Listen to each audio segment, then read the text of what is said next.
Chapitre 5. L'automne était venu. Les Duroy avaient passé à Paris tout l'été, menant une campagne énergique dans la vie française en faveur du nouveau cabinet pendant les courtes vacances des députés.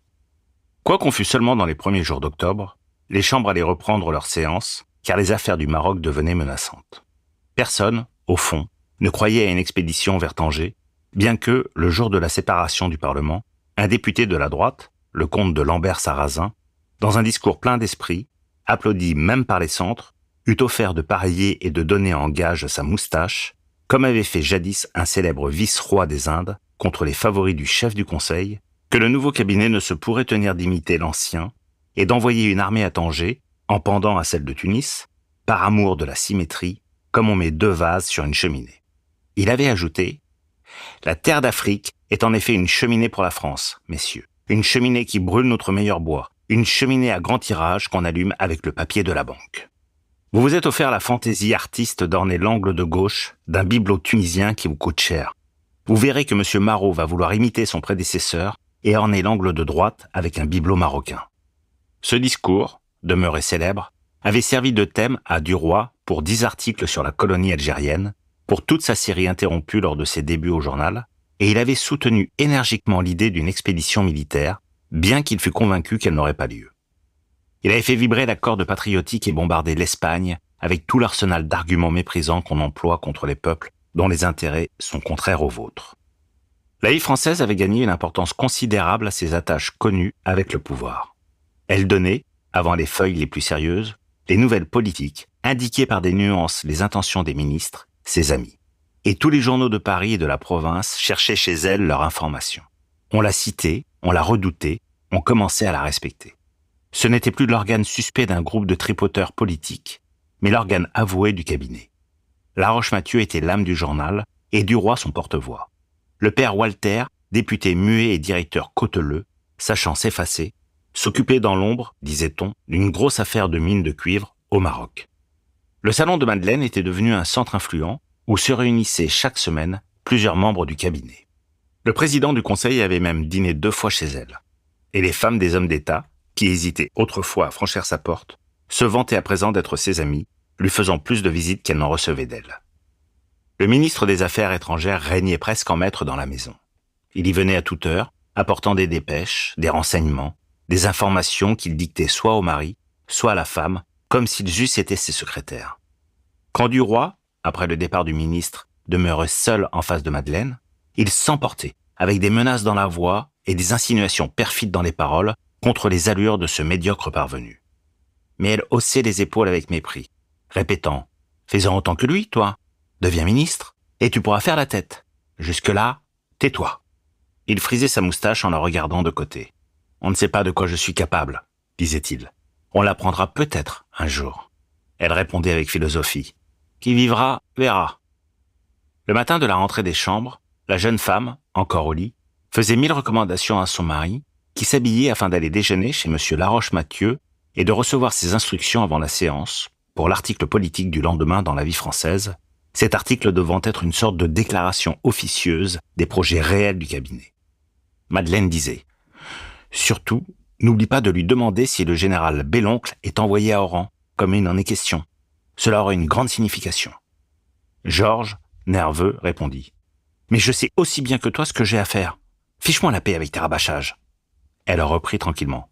« Mon cher, tu oublies toujours la moitié des commissions dont je te charge pour le ministre. » Il grogna. « Il m'embête, ton ministre, à la fin. C'est un serein. » Elle dit avec calme. « Ce n'est pas plus mon ministre que le tien. Il t'est plus utile qu'à moi. » Il s'était tourné un peu vers elle en ricanant. « Pardon, il ne me fait pas la cour, à moi. » Elle déclara lentement. « À moi non plus, d'ailleurs. Mais il fait notre fortune. » Il se tut, puis, après quelques instants. « Si j'avais à choisir parmi tes adorateurs, j'aimerais encore mieux cette vieille ganache de Vaudrec. Qu'est-ce qu'il devient, celui-là? Je n'ai pas vu depuis 8 jours. » Elle répliqua, sans s'émouvoir. « Il est souffrant. Il m'a écrit qu'il gardait même le lit avec une attaque de goutte. Tu devrais passer prendre de ses nouvelles. Tu sais qu'il t'aime beaucoup, et cela lui ferait plaisir. » Georges répondit. « Oui, certainement. J'irai tantôt. » Il avait achevé sa toilette, et, son chapeau sur la tête, il cherchait s'il n'avait rien négligé. N'ayant rien trouvé, il s'approcha du lit, embrassa sa femme sur le front. « À tantôt, ma chérie. Je ne serai pas rentré avant 7 heures au plus tôt. » Et il sortit. Monsieur Laroche-Mathieu l'attendait, car il déjeunait à 10 heures ce jour-là, le conseil devant se réunir à midi, avant la réouverture du Parlement. Dès qu'ils furent à table, seul avec le secrétaire particulier du ministre, Madame Laroche-Mathieu n'ayant pas voulu changer l'heure de son repas, Duroy parla de son article. Il en indiqua la ligne, consultant ses notes griffonnées sur des cartes de visite. Puis, quand il eut fini, « Voyez-vous quelque chose à modifier, mon cher ministre ?»« Fort peu, mon cher ami. Vous êtes peut-être un peu trop affirmatif dans l'affaire du Maroc. Parlez de l'expédition comme si elle devait avoir lieu, mais en laissant bien entendre qu'elle n'aura pas lieu et que vous n'y croyez pas le moins du monde. Faites que le public lise bien entre les lignes et que nous n'irons pas nous fourrer dans cette aventure. » « Parfaitement. J'ai compris et je me ferai bien comprendre. Ma femme m'a chargé de vous demander à ce sujet si le général Belloncle serait envoyé à Oran. Après ce que vous venez de dire, je conclus que non. » L'homme d'État répondit. « Non. » Puis on causa de la session qui s'ouvrait. Laroche-Mathieu se mit à pérorer, préparant l'effet des phrases qu'il allait répandre sur ses collègues quelques heures plus tard. Il agitait sa main droite, levant en l'air tantôt sa fourchette, tantôt son couteau, tantôt une bouchée de pain, et sans regarder personne, s'adressant à l'assemblée invisible, il expectorait son éloquence liquoreuse de beau garçon bien coiffé. Une très petite moustache roulée redressait sur sa lèvre 2 pointes pareilles à des queues de scorpion, et ses cheveux huilés de brillantine, séparés au milieu du front, arrondissaient sur ses tempes 2 bandeaux de bellâtre provincial. Il était un peu trop gras, un peu bouffi, bien que jeune. Le ventre tendait son gilet. Le secrétaire particulier mangeait et buvait tranquillement, accoutumé sans doute à ses douches de faconde. Mais Duroy, que la jalousie du succès obtenu mordait au cœur, songeait. Va donc, ganache, quel crétin que ces hommes politiques. Et, comparant sa valeur à lui, à l'importance bavarde de ce ministre, il se disait « Christi, si j'avais seulement 100 000 francs nets pour me présenter à la députation dans mon beau pays de Rouen, pour rouler dans la pâte de leur grosse malice mes braves Normands finaux et lourdeaux, quel homme d'État je ferais à côté de ces polissons imprévoyants. » Jusqu'au café, M. Laroche-Mathieu parla, puis, ayant vu qu'il était tard, il sonna pour qu'on fît avancer son coupé, et, tendant la main au journaliste, « C'est bien compris, mon cher ami. »« Parfaitement, mon cher ministre. Comptez sur moi. » Et Duroy s'en alla tout doucement vers le journal, pour commencer son article, car il n'avait rien à faire jusqu'à 4 heures. À 4 heures, il devait retrouver, rue de Constantinople, Madame de Marelle qu'il y voyait toujours régulièrement 2 fois par semaine, le lundi et le vendredi. Mais en rentrant de la rédaction, on lui remit une dépêche fermée. Elle était de Madame Walter et disait « Il faut absolument que je te parle aujourd'hui. C'est très grave, très grave. Attends-moi à 2 heures, rue de Constantinople. Je peux te rendre un grand service. Ton ami jusqu'à la mort, Virginie. » Il jura. Nom de Dieu, quel crampon! Et saisi par un excès de mauvaise humeur, il ressortit aussitôt, trop irrité pour travailler. Depuis 6 semaines, il essayait de rompre avec elle sans parvenir à lasser son attachement acharné. Elle avait eu, après sa chute, un accès de remords épouvantable et, dans 3 rendez-vous successifs, avait accablé son amant de reproches et de malédictions. Ennuyé de ces scènes et déjà rassasié de cette femme mûre et dramatique, il s'était simplement éloigné, espérant que l'aventure serait finie de cette façon. Mais alors, elle s'était accrochée à lui éperdument, se jetant dans cet amour comme on se jette dans une rivière avec une pierre au cou. Il s'était laissé reprendre, par faiblesse, par complaisance, par égard. Et elle l'avait emprisonné dans une passion, effrénée et fatigante. Elle l'avait persécuté de sa tendresse. Elle voulait le voir tous les jours, l'appeler à tout moment par des télégrammes, pour des rencontres rapides au coin des rues, dans un magasin, dans un jardin public. Elle lui répétait alors, en quelques phrases, toujours les mêmes, qu'elle l'adorait et l'idolâtrait, puis elle le quittait en lui jurant qu'elle était bien heureuse de l'avoir vu. Elle se montrait tout autre qu'il ne l'avait rêvé, essayant de le séduire avec des grâces puériles, des enfantillages d'amour ridicules à son âge. Étant demeurée jusque-là strictement honnête, vierge de cœur, fermée à tout sentiment, ignorante de toute sensualité, ça avait été tout d'un coup chez cette femme sage dont la quarantaine tranquille semblait un automne pâle après un été froid, ça avait été une sorte de printemps fané, plein de petites fleurs mal sorties et de bourgeons avortés. Une étrange éclosion d'amour de fillette, d'amour tardif, ardent et naïf, fait d'élan imprévu, de petits cris de 16 ans, de cajoleries embarrassantes, de grâce vieillie sans avoir été jeune. Elle lui écrivait 10 lettres en un jour, des lettres niaisement folles, d'un style bizarre, poétique et risible, orné comme celui des Indiens, plein de noms de bêtes et d'oiseaux.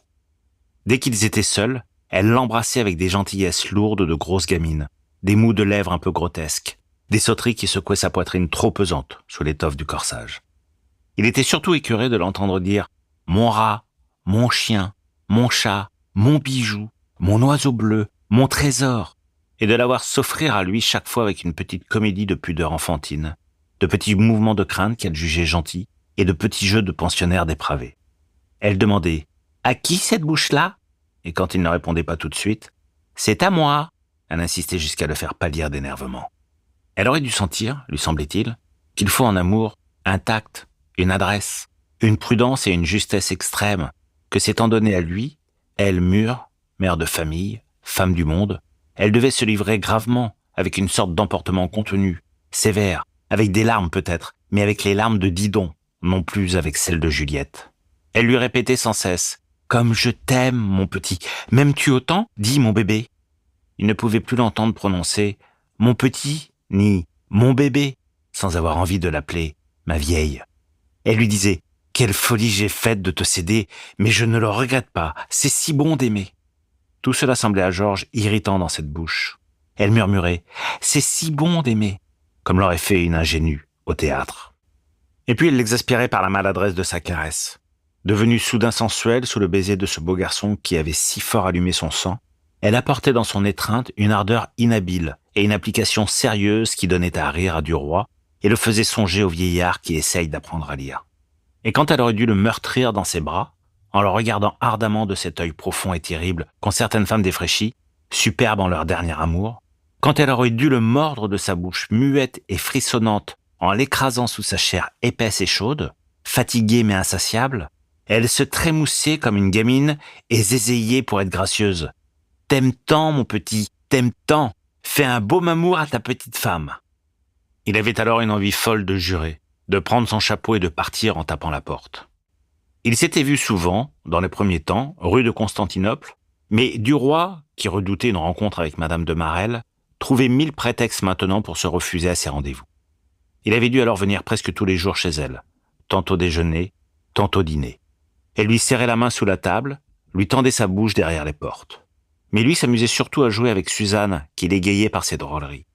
Dans son corps de poupée s'agitait un esprit agile et malin, imprévu et sournois, qui faisait toujours la parade comme une marionnette de foire.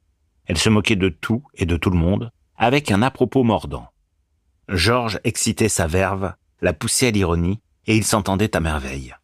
Elle l'appelait à tout instant. « Écoutez, belle amie, venez ici, belle amie. » Il quittait aussitôt la maman pour courir à la fillette qui lui murmurait quelques méchancetés dans l'oreille, et il riait de tout leur cœur.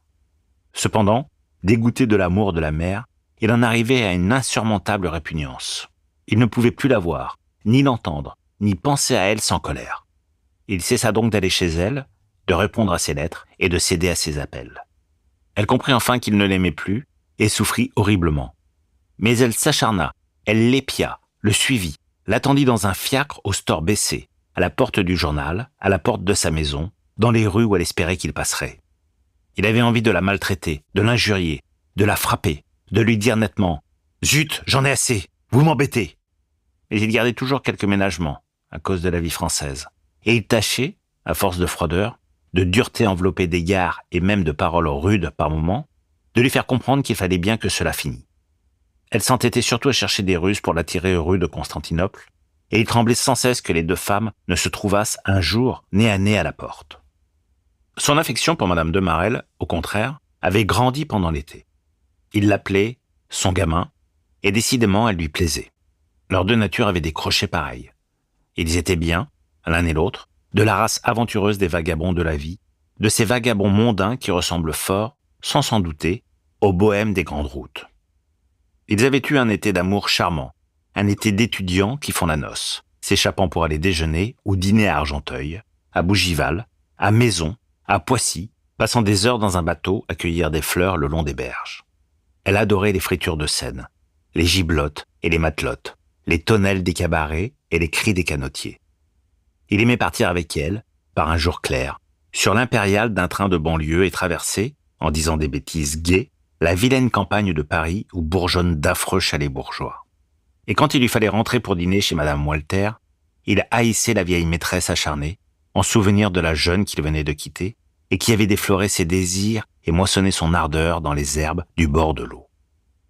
Il se croyait enfin à peu près délivré de la patronne, à qui il avait exprimé d'une façon claire, presque brutale, sa résolution de rompre, quand il reçut au journal le télégramme l'appelant, à 2 heures, rue de Constantinople.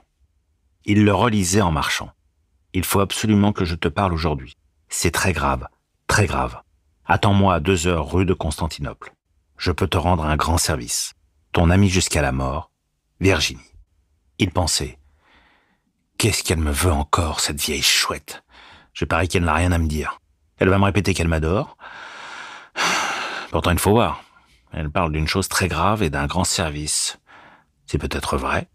Et Clotilde qui vient à 4 heures. Il faut que j'expédie la première à 3 heures au plus tard. Sacristi, pourvu qu'elles ne se rencontrent pas. Quelle rosse que les femmes !» Et il songea qu'en effet la sienne était la seule qui ne le tourmentait jamais. Elle vivait de son côté, et elle avait l'air de l'aimer beaucoup aux heures destinées à l'amour, car elle n'admettait pas qu'on dérangeât l'ordre immuable des occupations ordinaires de la vie. Il allait, à pas lents, vers son logis de rendez-vous, s'excitant mentalement contre la patronne. « Ah, je vais la recevoir d'une jolie façon si elle n'a rien à me dire. Le français de Cambronne sera académique auprès du mien. Je lui déclare que je ne fiche plus des pieds chez elle, d'abord. » Et il entra pour entendre Madame Walter. Elle arriva presque aussitôt, et dès qu'elle l'eut aperçu, « Ah, tu as reçu ma dépêche. Quelle chance !» Il avait pris un visage méchant. « Parbleu, je l'ai trouvé au journal, au moment où je partais pour la chambre. Qu'est-ce que tu me veux encore ?» Elle avait relevé sa voilette pour l'embrasser, et elle s'approchait avec un air craintif et soumis de chienne souvent battue. « Comme tu es cruel pour moi. Comme tu me parles durement. Qu'est-ce que je t'ai fait ? Tu ne te figures pas comme je souffre par toi. » Il grogna. « Tu ne vas pas recommencer ?» Elle était debout tout près de lui, attendant un sourire, un geste pour se jeter dans ses bras. Elle murmura. « Il ne fallait pas me prendre pour me traiter ainsi, il fallait me laisser sage et heureuse, comme j'étais. Te rappelles-tu ce que tu me disais dans l'église ? Et comme tu m'as fait entrer de force dans cette maison ? Et voilà maintenant comment tu me parles, comment tu me reçois. Mon Dieu, que tu me fais mal !» Il frappa du pied et, violemment, « Ah, mais zut, en voilà assez. Je ne peux pas te voir une minute sans entendre cette chanson-là. On dirait vraiment que je t'ai prise à 12 ans et que tu étais ignorante comme un ange. Non, ma chère, rétablissons les faits. Il n'y a pas eu détournement de mineur. Tu t'es donné à moi en plein âge de raison. Je t'en remercie, je t'en suis absolument reconnaissant, mais que je ne suis pas tenu d'être attaché à ta jupe jusqu'à la mort. Tu as un mari, j'ai une femme. Nous ne sommes libres ni l'un ni l'autre. Nous nous sommes offert un caprice, ni vu ni connu, c'est fini. » Elle dit. « Oh, que tu es brutal, que tu es grossier, que tu es infâme. Non, je n'étais plus une jeune fille. Mais je n'avais jamais aimé, jamais failli. » Il lui coupa la parole. « Tu me l'as répété 20 fois, je le sais. Mais tu avais eu 2 enfants, je ne t'ai donc pas défloré. » Elle recula. « Oh, Georges, c'est indigne. » Et portant ses 2 mains à sa poitrine, elle commença à suffoquer avec des sanglots qui lui montaient à la gorge. Quand il vit les larmes arriver, il prit son chapeau sur le coin de la cheminée. « Ah, tu vas pleurer. Alors bonsoir. C'est pour cette représentation-là que tu m'avais fait venir ?» Elle fit un pas afin de lui barrer la route et, tirant vivement un mouchoir de sa poche, s'essuya les yeux d'un geste brusque. Sa voix s'affermit sous l'effort de sa volonté et elle dit, interrompue par un chevrotement de douleur. « Non, je suis venu pour te donner une nouvelle politique, pour te donner le moyen de gagner 50 000 francs, ou même plus, si tu veux. » Il demanda, adouci tout à coup. « Comment ça ? Qu'est-ce que tu veux dire ? J'ai surpris par hasard, hier soir, quelques mots de mon mari et de Laroche. Il ne se cachait pas beaucoup devant moi, d'ailleurs. Mais Walter recommandait au ministre de ne pas te mettre dans le secret parce que tu dévoilerais tout. » Duroy avait reposé son chapeau sur une chaise. Il attendait, très attentif. « Alors, qu'est-ce qu'il y a ? » ?»« Ils vont s'emparer du Maroc. »« Allons donc. J'ai déjeuné avec Laroche qui m'a presque dicté les intentions du cabinet. »« Non, mon chéri, ils t'ont joué parce qu'ils ont peur qu'on connaisse leur combinaison. »« Assieds-toi, » dit Georges. Et il s'assit lui-même sur un fauteuil. Alors elle attira par terre un petit tabouret et s'accroupit dessus, entre les jambes du jeune homme. Elle reprit, d'une voix câline. « Comme je pense toujours à toi, je fais attention maintenant à tout ce qu'on chuchote autour de moi. » Et elle se mit, doucement, à lui expliquer comment elle avait deviné depuis quelque temps qu'on préparait quelque chose à son insu, qu'on se servait de lui en redoutant son concours. Elle disait, « Tu sais, quand on aime, on devient rusé. » Enfin, la veille, elle avait compris. C'était une grosse affaire, une très grosse affaire préparée dans l'ombre. Elle souriait maintenant, heureuse de son adresse. Elle s'exaltait, parlant en femme de financier, habituée à voir machiner les coups de bourse, les évolutions des valeurs, les accès de hausse et de baisse, ruinant en 2 heures de spéculation des milliers de petits bourgeois, de petits rentiers, qui ont placé leurs économies sur des fonds garantis par des noms d'hommes honorés, respectés, hommes politiques ou hommes de banque. Elle répétait « Oh, c'est très fort ce qu'ils ont fait, très fort. C'est Walter qui a tout mené d'ailleurs, et il s'y entend. Vraiment, c'est de premier ordre. » Il s'impatientait de ses préparations. « Voyons, dis vite. » Eh bien, voilà. L'expédition de Tanger était décidée entre eux dès le jour où Laroche a pris les affaires étrangères. Et, peu à peu, ils ont racheté tout l'emprunt du Maroc qui était tombé à 64 ou 5 francs. Ils l'ont racheté très habilement, par le moyen d'agents suspects, véreux, qui n'éveillaient aucune méfiance. Ils ont roulé même les Rothschild, qui s'étonnaient de voir toujours demander du Marocain. On leur a répondu en nommant les intermédiaires, tous tarés, tous à la cote. Ça a tranquillisé la grande banque. Et puis maintenant, on va faire l'expédition, et dès que nous serons là-bas, l'État français garantira la dette. Nos amis auront gagné 50 ou 60 millions. Tu comprends l'affaire? Tu comprends aussi comme on a peur de tout le monde, peur de la moindre indiscrétion? Elle avait appuyé sa tête sur le gilet du jeune homme, et les bras posés sur ses jambes, elle se serrait, se collait contre lui, sentant bien qu'elle l'intéressait à présent, prête à tout faire, à tout commettre, pour une caresse, pour un sourire. Il demanda « Tu es bien sûr ?» Elle répondit avec confiance « Oh, je crois bien. » Il déclara « C'est très fort, en effet.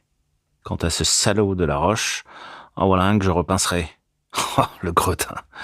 Qu'il prenne garde à lui. Qu'il prenne garde à lui. Cette carcasse de ministre me restera entre les doigts. » Puis il se mit à réfléchir et il murmura « Il faudrait pourtant profiter de ça. »« Tu peux encore acheter de l'emprunt, dit-elle. Il n'est qu'à 72 francs. » Il reprit « Oui, mais je n'ai pas d'argent disponible. » Elle leva les yeux vers lui, des yeux pleins de supplication. « J'y ai pensé, mon chat. Et si tu étais bien gentil, si tu m'aimais un peu, tu me laisserais t'en prêter. » Il répondit brusquement, presque durement. « Quant à ça, non, par exemple. » Elle murmura d'une voix implorante. « Écoute, il y a une chose que tu peux faire sans emprunter de l'argent. Je voulais en acheter pour 10 000 francs de cet emprunt, moi, pour me créer une petite cassette. Eh bien, j'en prendrai pour 20 000. Tu te mets de moitié, tu comprends bien que je ne vais pas rembourser ça à Walter. Il n'y a donc rien à payer pour le moment. Si ça réussit, tu gagnes 70 000 francs. Si ça ne réussit pas, tu me devras 10 000 francs que tu me paieras à ton gré. » Il dit encore « Non, je n'aime guère ces combinaisons-là. » Alors, elle raisonna pour le décider. Elle lui prouva qu'il engageait en réalité 10 000 francs sur parole, qu'il courait des risques, par conséquent, qu'elle ne lui avançait rien puisque les déboursés étaient faits par la banque Walter. Elle lui démontra en outre que c'était lui qui avait mené, dans la vie française, toute la campagne politique qui rendait possible cette affaire, qu'il serait bien naïf en n'en profitant pas. Il hésitait encore. Elle ajouta « Mais songe donc qu'en vérité, c'est Walter qui te les avance, ces 10 000 francs, et que tu lui as rendu des services qui valent plus que ça. »« Eh bien, soit, dit-il. Je me mets de moitié avec toi. Si nous perdons, je te rembourserai 10 000 francs. » Elle fut si contente qu'elle se releva, saisit à deux mains sa tête et se mit à l'embrasser avidement. Il ne se défendit point d'abord. Puis, comme elle s'enhardissait, l'étreignant et le dévorant de caresses, il songea que l'autre allait venir tout à l'heure et que s'il faiblissait, il perdrait du temps et laisserait au bras de la vieille une ardeur qu'il valait mieux garder pour la jeune. Alors il la repoussa doucement. « Voyons, sois sage, dit-il. » Elle le regarda avec des yeux désolés. « Oh, Georges, je ne peux même plus t'embrasser ?» Il répondit « Non, pas aujourd'hui. J'ai un peu de migraine et cela me fait mal. » Alors elle se rassit, docile, entre ses jambes. Elle demanda « Veux-tu venir dîner demain à la maison? Quel plaisir tu me ferais. » Il hésita, puis n'osa point refuser. « Mais oui, certainement. Merci, mon chéri. » Elle frottait lentement sa joue sur la poitrine du jeune homme, d'un mouvement câlin et régulier, et un de ses longs cheveux noirs se prit dans le gilet. Elle s'en aperçut, et une idée folle lui traversa l'esprit, une de ces idées superstitieuses qui sont souvent toute la raison des femmes. Elle se mit à enrouler tout doucement ce cheveu autour d'un bouton. Puis elle en attacha un autre au bouton suivant, un autre encore à celui du dessus. À chaque bouton, elle en nouait un. Il allait les arracher tout à l'heure en se levant. Il lui ferait mal. Quel bonheur! Et il emporterait quelque chose d'elle, sans le savoir, il emporterait une petite mèche de sa chevelure dont il n'avait jamais demandé. C'était un lien par lequel elle l'attachait, un lien secret, invisible, un talisman qu'elle laissait sur lui. Sans le vouloir, il penserait à elle, il rêverait d'elle, il l'aimerait un peu plus le lendemain. Il dit tout à coup, « Il va falloir que je te quitte parce qu'on m'attend à la chambre pour la fin de la séance. Je ne puis manquer aujourd'hui. » Elle soupira. « Ah, déjà ?» Puis, résignée, « Va, mon chéri, mais tu viendras dîner demain. » Et, brusquement, elle s'écarta. Ce fut sur sa tête une douleur courte et vive, comme si on lui eût piqué la peau avec des aiguilles. Son cœur battait. Elle était contente d'avoir souffert un peu par lui. « Adieu », dit-elle. Il la prit dans ses bras avec un sourire compatissant et lui baisa les yeux froidement. Mais elle, affolée par ce contact, murmura encore une fois « Déjà ». Et son regard suppliant montrait la chambre dont la porte était ouverte. Il l'éloigna de lui et d'un ton pressé. « Il faut que je me sauve, je vais arriver en retard. » Alors elle lui tendit ses lèvres qu'il effleura à peine, et lui ayant donné son ombrelle qu'elle oubliait, il reprit. « Allons, allons, dépêchons-nous, il est plus de 3 heures. » Elle sortit devant lui. Elle répétait « Demain, 7 heures. » Il répondit « Demain, 7 heures. » Ils se séparèrent. Elle tourna à droite et lui à gauche. Duroy remonta jusqu'au boulevard extérieur. Puis il redescendit le boulevard Malesherbes, qu'il se mit à suivre à pas lents. En passant devant un pâtissier, il aperçut des marrons glacés dans une coupe de cristal, et il pensa « Je vais en rapporter 1 livre pour Clotilde. » Il acheta un sac de ces fruits sucrés qu'elle aimait à la folie. À 4 heures, il était rentré pour attendre sa jeune maîtresse. Elle vint un peu en retard parce que son mari était arrivé pour 8 jours. Elle demanda « Peux-tu venir dîner demain ? Il serait enchanté de te voir. »« Non, je dîne chez le patron. Nous avons un tas de combinaisons politiques et financières qui nous occupent. » Elle avait enlevé son chapeau. Elle ôtait maintenant son corsage qui la serrait trop. Il lui montra le sac sur la cheminée. « Je t'ai apporté des marrons glacés. » Elle battit des mains. « Quelle chance ! Comme tu es mignon !» Elle les prit, en goûta un et déclara « Ils sont délicieux. Je sens que je n'en laisserai pas un seul. » Puis elle ajouta en regardant Georges avec une gaieté sensuelle. « Tu caresses donc tous mes vices ?» Elle mangeait lentement les marrons et jetait sans cesse un coup d'œil au fond du sac pour voir s'il en restait toujours. Elle dit « Tiens, assieds-toi dans le fauteuil. Je vais m'accroupir entre tes jambes pour grignoter mes bonbons. Je serai très bien. » Il sourit, s'assit et la prit entre ses cuisses ouvertes comme il tenait tout à l'heure Madame Walter. Elle levait la tête vers lui pour lui parler et disait la bouche pleine. « Tu ne sais pas, mon chéri, j'ai rêvé de toi. J'ai rêvé que nous faisions un grand voyage tous les deux sur un chameau. Il avait 2 bosses, nous étions à cheval chacun sur une bosse et nous traversions le désert. Nous avions emporté des sandwichs dans un papier et du vin dans une bouteille et nous faisions la dînette sur nos bosses. Mais ça m'ennuyait parce que nous ne pouvions pas faire autre chose. Nous étions trop loin l'un de l'autre et moi, je voulais descendre. » Il répondit « Moi aussi, je veux descendre. » Il riait, s'amusant de l'histoire. Il la poussait à dire des bêtises, à bavarder, à raconter tous ses enfantillages, toutes ces niaiseries tendres que débitent les amoureux. Ces gamineries, qu'il trouvait gentilles dans la bouche de Madame de Marelle, l'auraient exaspéré dans celle de Madame Walter.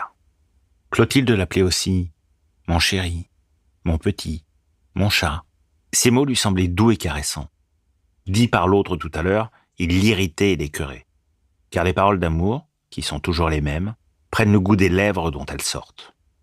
Mais il pensait, tout en s'égayant de ses folies, aux 70 000 francs qu'il allait gagner. Et, brusquement, il arrêta, avec 2 petits coups de doigt sur la tête, le verbiage de son ami. « Écoute, ma chatte, je vais te charger d'une commission pour ton mari. Dis-lui de ma part d'acheter, demain, pour 10 000 francs d'emprunt du Maroc qui est à 72. Et je lui promets qu'il aura gagné de 60 à 80 000 francs avant 3 mois. Recommande-lui le silence absolu. Dis-lui, de ma part, que l'expédition de Tanger est décidée et que l'État français va garantir la dette marocaine. Mais ne te coupe pas avec d'autres. C'est un secret d'État que je confie là. » Elle l'écoutait, sérieuse. Elle murmura « Je te remercie. Je préviendrai mon mari dès ce soir. Tu peux compter sur lui, il ne parlera pas. C'est un homme très sûr, il n'y a aucun danger. » Mais elle avait mangé tous les marrons. Elle écrasa le sac entre ses mains et le jeta dans la cheminée. Puis elle dit « Allons nous coucher. » Et sans se lever, elle commença à déboutonner le gilet de Georges. Tout à coup, elle s'arrêta, et tirant entre 2 doigts un long cheveu pris dans une boutonnière, elle se mit à rire. « Tiens, tu as emporté un cheveu de Madeleine. En voilà un mari fidèle. » Puis, redevenue sérieuse, Elle examina longuement sur sa main l'imperceptible fil qu'elle avait trouvé et elle murmura. « Ce n'est pas de Madeleine, il est brun. » Il sourit. Il vient probablement de la femme de chambre. Mais elle inspectait le gilet avec une attention de policier et elle cueillit un second cheveu enroulé autour d'un bouton, puis elle en aperçut un troisième et, pâlie, tremblant un peu, elle s'écria. « Oh, tu as couché avec une femme qui t'a mis des cheveux à tous tes boutons. » Il s'étonnait, il balbutiait. « Mais non, tu es folle. » Soudain, il se rappela, comprit, se troubla d'abord, puis nia en ricanant, pas fâché au fond qu'elle le soupçonna d'avoir des bonnes fortunes. Elle cherchait toujours et toujours trouvait des cheveux qu'elle déroulait d'un mouvement rapide et jetait ensuite sur le tapis. Elle avait deviné, avec son instinct rusé de femme, et elle balbutiait, furieuse, rageant et prête à pleurer. Elle t'aime, celle-là, et elle a voulu te faire emporter quelque chose d'elle. Oh, que tu es traître! Mais elle poussa un cri strident de joie nerveuse. Oh, c'est une vieille! Voilà un cheveu blanc! Oh, tu prends des vieilles femmes maintenant. Est-ce qu'elle te paie? Dis. Est-ce qu'elle te paie? Ah, tu en es aux vieilles femmes, alors tu n'as plus besoin de moi. Garde l'autre. Elle se leva, courut à son corsage jeté sur une chaise et elle le remit rapidement. Il voulait la retenir, honteux et balbutiant. « Mais non, Claude, tu es stupide, je sais pas ce que c'est, écoute. Reste, voyons, reste. » Elle répétait. « Garde ta vieille femme, garde-la. Fais-toi faire une bague avec ses cheveux blancs. Tu en as assez pour ça. » Avec des gestes brusques et prompts, elle s'était habillée, recoiffée et voilée, et comme il voulait la saisir, elle lui lança, à toute volée, un soufflet par la figure. Pendant qu'il demeurait étourdi, elle ouvrit la porte et s'enfuit. Dès qu'il fut seul, une rage furieuse le saisit contre cette vieille rosse de mère Walter. Ah, il allait l'envoyer coucher, celle-là, et durement. Il bassina avec de l'eau sa joue rouge. Puis il sortit à son tour, en méditant sa vengeance. Cette fois, il ne pardonnerait point. Ah, mais non. Il descendit jusqu'au boulevard et, flânant, s'arrêta devant la boutique d'un bijoutier pour regarder un chronomètre dont il avait envie depuis longtemps et qui valait 1800 francs. Il pensa, tout à coup, avec une secousse de joie au cœur, « Si je gagne mes 70 000 francs, je pourrais me le payer. » Et il se mit à rêver à toutes les choses qu'il ferait avec ces 70 000 francs. D'abord, il serait nommé député, et puis il achèterait son chronomètre, et puis il jouerait à la bourse, et puis encore, et puis encore. Il ne voulait pas rentrer au journal, préférant causer avec Madeleine avant de revoir Walter et d'écrire son article. Et il se mit en route pour revenir chez lui. Il atteignit la rue Drouot quand il s'arrêta net. Il avait oublié de prendre des nouvelles du comte de Vaudrec, qui demeurait chaussée d'Antin. Il revint donc, flânant toujours, pensant à 1000 choses, dans une songerie heureuse, à des choses douces, à des choses bonnes, à la fortune prochaine, et aussi à cette crapule de Laroche et à cette vieille teigne de patronne. Il ne s'inquiétait point, d'ailleurs, de la colère de Clotilde, sachant bien qu'elle pardonnait vite. Quand il demanda au concierge de la maison où demeurait le comte de Vaudrec, « Comment va, monsieur de Vaudrec? On m'a appris qu'il était souffrant ces jours derniers. » L'homme répondit, « Monsieur le comte est très mal, monsieur. On croit qu'il ne passera pas la nuit. La goutte est remontée au cœur. » Duroy demeura tellement effaré qu'il ne savait plus ce qu'il devait faire. Vaudrec mourant. Des idées confuses passaient en lui, nombreuses, troublantes, qu'il n'osait point s'avouer à lui-même. Il balbutia, « Merci, je reviendrai », sans comprendre ce qu'il disait. Puis il sauta dans un fiacre et se fit conduire chez lui. Sa femme était rentrée. Il pénétra dans sa chambre essoufflée et lui annonça tout de suite, « Tu ne sais pas, Vaudrec est mourant. » Elle était assise et lisait une lettre. Elle leva les yeux et 3 fois de suite répéta, « Hein? Tu dis? Tu dis? Tu dis? Je te dis que Vaudrec est mourant d'une attaque de goutte remontée au cœur. » Puis il ajouta, « Qu'est-ce que tu comptes faire ?» Elle s'était dressée, livide, les joues secouées d'un tremblement nerveux, puis elle se mit à pleurer affreusement, en cachant sa figure dans ses mains. Elle demeurait debout, secouée par des sanglots, déchirée par le chagrin. Mais soudain, elle dompta sa douleur, et, s'essuyant les yeux, « J'y vais, ne t'occupe pas de moi. Je ne sais pas à quelle heure je reviendrai. Ne m'attends point. » Il répondit, « Très bien, va. » Ils se serrèrent la main, et elle partit si vite qu'elle oublia de prendre ses gants. Georges, ayant dîné seul, se mit à écrire son article. Il le fit exactement selon les intentions du ministre, laissant entendre au lecteur que l'expédition du Maroc n'aurait pas lieu. Puis il le porta au journal, causa quelques instants avec le patron, et repartit en fumant, le cœur léger sans qu'il comprît pourquoi. Sa femme n'était pas rentrée. Il se coucha et s'endormit. Madeleine revint vers minuit. Georges, réveillé brusquement, s'était assis dans son lit. Il demanda « Eh bien ?» Il ne l'avait jamais vue si pâle et si émue. Elle murmura « Il est mort. »« Ah, et il ne t'a rien dit ?»« Rien. Il avait perdu connaissance quand je suis arrivé. » Georges songeait. Des questions lui venaient aux lèvres qu'il n'osait point faire. « Couche-toi, » dit-il. Elle se déshabilla rapidement, puis se glissa auprès de lui. Il reprit. Avait-il des parents à son lit de mort ? Rien qu'un neveu. Ah, la voyait-il souvent, ce neveu ? Jamais. Il ne s'était point rencontré depuis 10 ans. Avait-il d'autres parents ? Non, je ne crois pas. Alors, c'est ce neveu qui doit hériter ? Je ne sais pas. Il était très riche, Vaudrec ? Oui, très riche. Sais-tu ce qu'il avait à peu près ? Non, pas au juste. 1 ou 2 millions peut-être. Il ne dit plus rien. Elle souffla la bougie. Et ils demeurèrent étendus côte à côte dans la nuit, silencieux, éveillés et songeants. Il n'avait plus envie de dormir. Il trouvait maigre maintenant les 70 000 francs promis par Madame Walter. Soudain, il crut que Madeleine pleurait. Il demanda pour s'en assurer. « Dors-tu » ? Non. Elle avait la voix mouillée et tremblante. Il reprit. « J'ai oublié de te dire tantôt que ton ministre nous a fichus dedans. » Comment ça ? Et il lui conta, tout au long, avec tous les détails, la combinaison préparée entre Laroche et Walter. Quand il eut fini, elle demanda « Comment sais-tu ça ?»